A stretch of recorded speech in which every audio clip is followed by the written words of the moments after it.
Anne of Avonlea by Lucy Maud Montgomery. Chapter 11. Facts and Fancies. Teaching is really very interesting work, wrote Anne to a Queen's Academy chum. Jane says she thinks it is monotonous, but I don't find it so. Something funny is almost sure to happen every day, and the children say such amusing things. Jane says she punishes her pupils when they make funny speeches, which is probably why she finds teaching monotonous.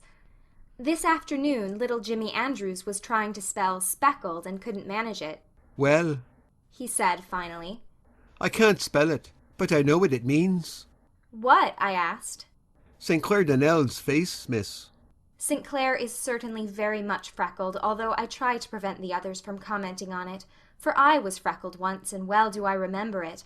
But I don't think St. Clair minds. It was because Jimmy called him St. Clair that St. Clair pounded him on the way home from school.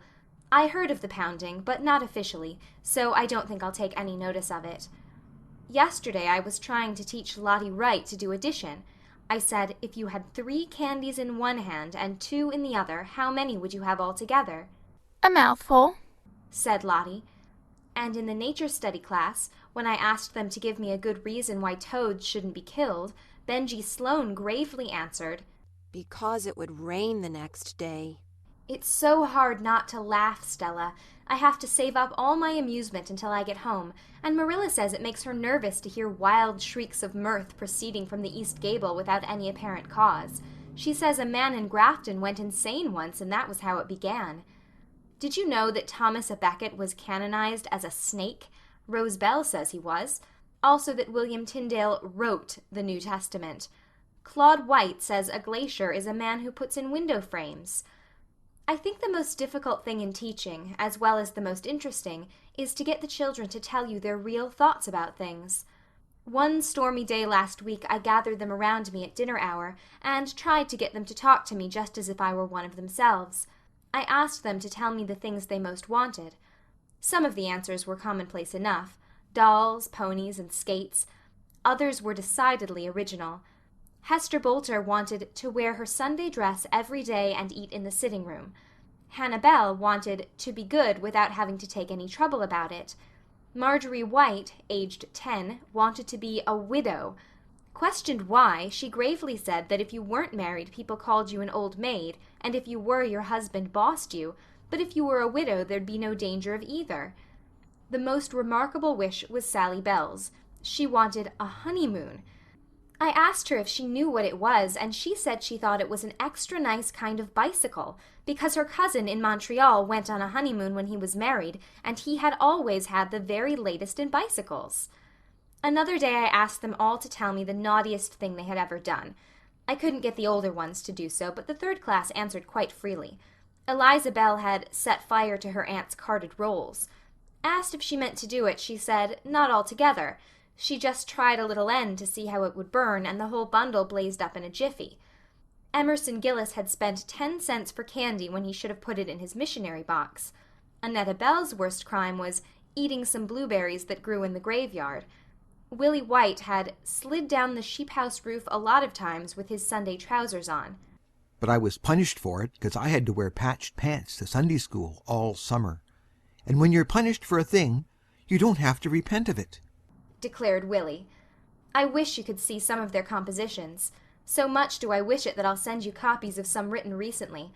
Last week I told the 4th class I wanted them to write me letters about anything they pleased, adding by way of suggestion that they might tell me of some place they had visited or some interesting thing or person they had seen.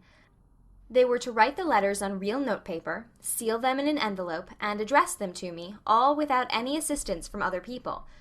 Last Friday morning I found a pile of letters on my desk, and that evening I realized afresh that teaching has its pleasures as well as its pains. Those compositions would atone for much. Here is Ned Clay's, address, spelling, and grammar as originally penned. Miss Teacher Shirley, Green Gables, P.E. Island Can. Birds. Dear Teacher, I think I will write you a composition about birds. Birds is very useful animals. My cat catches birds. His name is William, but Pa calls him Tom. He is all striped, and he got one of his ears froze off last winter. Only for that he would be a good-looking cat. My uncle has adopted a cat. It come to his house one day and wouldn't go away, and Uncle says it has forgot more than most people ever knowed. He lets it sleep on his rocking chair, and my aunt says he thinks more of it than he does of his children. That is not right. We ought to be kind to cats and give them new milk, but we ought not be better to them than to our children. This is all I can think of, so no more at present. From Edward Blake Clay. St. Clair Donnell's is as usual short and to the point. St. Clair never wastes words. I do not think he chose his subject or added the postscript out of malice aforethought. It is just that he has not a great deal of tact or imagination. Dear Miss Shirley, you told us to describe something strange we have seen. I will describe the Avonlea Hall. It has 2 doors, an inside one and an outside one. It has 6 windows and a chimney. It has 2 ends and 2 sides. It is painted blue. That is what makes it strange. It is built on the lower Carmody Road. It is the 3rd most important building in Avonlea. The others are the church and the blacksmith shop. They hold debating clubs and lectures in it and concerts. Yours truly, Jacob Donnell. P.S. The hall is a very bright blue. Annetta Bell's letter was quite long, which surprised me, for writing essays is not Annetta's forte, and hers are generally as brief as St. Clair's. Annetta is a quiet little puss and a model of good behavior, but there isn't a shadow of originality in her. Here is her letter. Dearest Teacher, I think I will write you a letter to tell you how much I love you. I love you with my whole heart and soul and mind, with all there is of me to love, and I want to serve you forever. It would be my highest privilege. That is why I try so hard to be good in school and learn my lessons. You are so beautiful, my teacher. Your voice is like music, and your eyes are like pansies when the dew is on them. You are like a tall, stately queen. Your hair is like rippling gold. Anthony Pye says it is red, but you needn't pay any attention to Anthony. I have only known you for a few months, but I cannot realize that there was ever a time when I did not know you, when you had not come into my life to bless and hallow it. I will always look back to this year as the most wonderful in my life, because it brought you to me. Besides, it's the year we moved to Avonlea from Newbridge. My love for you has made my life very rich, and it has kept me from much of harm and evil. I owe this all to you, my sweetest teacher. I shall never forget how sweet you looked the last time I saw you in that black dress with flowers in your hair. I shall see you like that forever, even when we are both old and gray. You will always be young and fair to me, dearest teacher. I am thinking of you all the time, in the morning and at the noontide and at the twilight.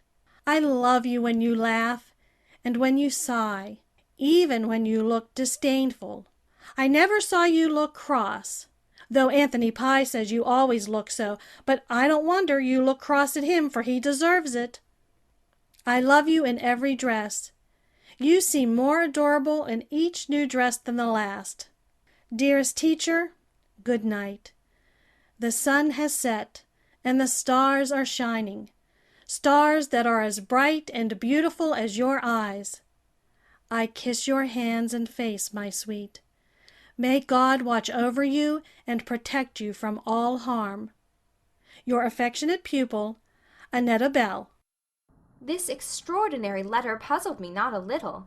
I knew Annetta couldn't have composed it any more than she could fly.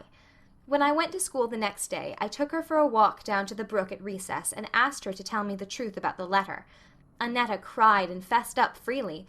She said she had never written a letter, and she didn't know how to or what to say. But there was a bundle of love letters in her mother's top bureau drawer which had been written to her by an old beau. It wasn't father, sobbed Annetta. It was someone who was studying for a minister, and so he could write lovely letters. But Ma didn't marry him after all. She said she couldn't make out what he was driving at half the time. But I thought the letters were sweet, and that I'd just copy things out of them here and there to write you. I put teacher where he put lady, and I put in something of my own when I could think of it, and I changed some words. I put dress in place of mood. I didn't know just what a mood was, but I supposed it was something to wear. I didn't suppose you'd know the difference. I don't see how you found out it wasn't all mine. You must be awful clever, teacher. I told Annetta it was very wrong to copy another person's letter and pass it off as her own. But I'm afraid that all Annetta repented of was being found out. And I do love you, teacher, she sobbed. It was all true, even if the minister wrote it first. I do love you with all my heart. It's very difficult to scold anybody properly under such circumstances. Here is Barbara Shaw's letter. I can't reproduce the blots of the original. Dear teacher, you said we might write about a visit. I never visited but once. It was at my Aunt Mary's last winter. My Aunt Mary is a very particular woman and a great housekeeper. Well, the first night I was there we were at tea. I knocked over a jug and broke it. Aunt Mary said she had had that jug ever since she was married and nobody had ever broken it before. When we got up I stepped on her dress and all the gathers tore out of the skirt. Well, the next morning when I got up, I hit the pitcher against the basin and cracked them both, and I upset a cup of tea on the tablecloth at breakfast. When I was helping Aunt Mary with the dinner dishes, I dropped a china plate and it smashed. That evening I fell downstairs and sprained my ankle and had to stay in bed for a week. I heard Aunt Mary tell Uncle Joseph it was a mercy or I'd have broken everything in the house. When I got better, it was time to go home. I don't like visiting very much. I like going to school better, especially since I came to Avonlea. Yours respectfully, Barbara Shaw. Willie Whites began. Respected Miss, I want to tell you about my very brave aunt. She lives in Ontario, and one day she went out to the barn and saw a dog in the yard. The dog had no business there, so she got a stick and whacked him hard and drove him into the barn and shut him up. Pretty soon a man came looking for an imaginary lion. Query, did Willie mean a menagerie lion? That had run away from a circus, and it turned out that the dog was a lion, and my very brave aunt had druv him into the barn with a stick. It was a wonder she was not et up, but she was very brave. Emerson Gillis says if she thought it was a dog, she wasn't any braver than if it really was a dog. But Emerson is jealous because he hasn't got a brave aunt himself. Nothing but uncles. I have kept the best for last. You laugh at me because I think Paul is a genius, but I am sure his letter will convince you that he is a very uncommon child. Paul lives away down near the shore with his grandmother, and he has no playmates, no real playmates. You remember our school management professor told us that we must not have favorites among our pupils, but I can't help loving Paul Irving the best of all mine. I don't think it does any harm, though, for everybody loves Paul, even Mrs. Lynde, who says she could never have believed she'd get so fond of a Yankee. The other boys in school like him, too. There is nothing weak or girlish about him in spite of his dreams and fancies. He is very manly and can hold his own in all games. He fought St. Clair Donnell recently because St. Clair said the Union Jack was away ahead of the Stars and Stripes as a flag. The result was a drawn battle and a mutual agreement to respect each other's patriotism henceforth. St. Clair says he can hit the hardest, but Paul can hit the oftenest. Paul's letter. My dear teacher, you told us we might write you about some interesting people we knew.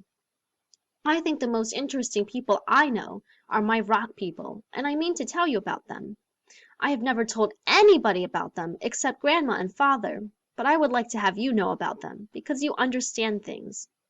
There are a great many people who do not understand things, so there is no use in telling them. My rock people live at the shore.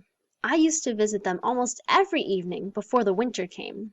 Now I can't go till spring, but they will be there, for people like that never change. That is the splendid thing about them. Nora was the first one of them I got acquainted with, and so I think I love her the best.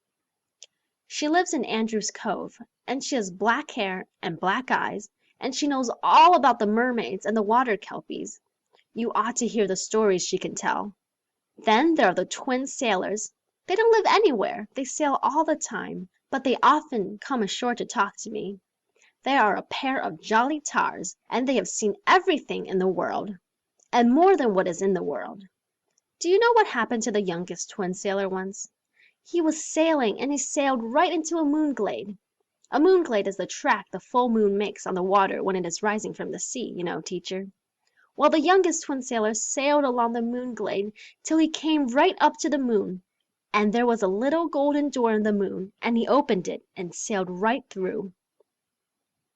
He had some wonderful adventures in the moon, but it would make the letter too long to tell them. Then there is the golden lady of the cave. One day I found a big cave down the shore, and I went away in, and after a while I found the golden lady.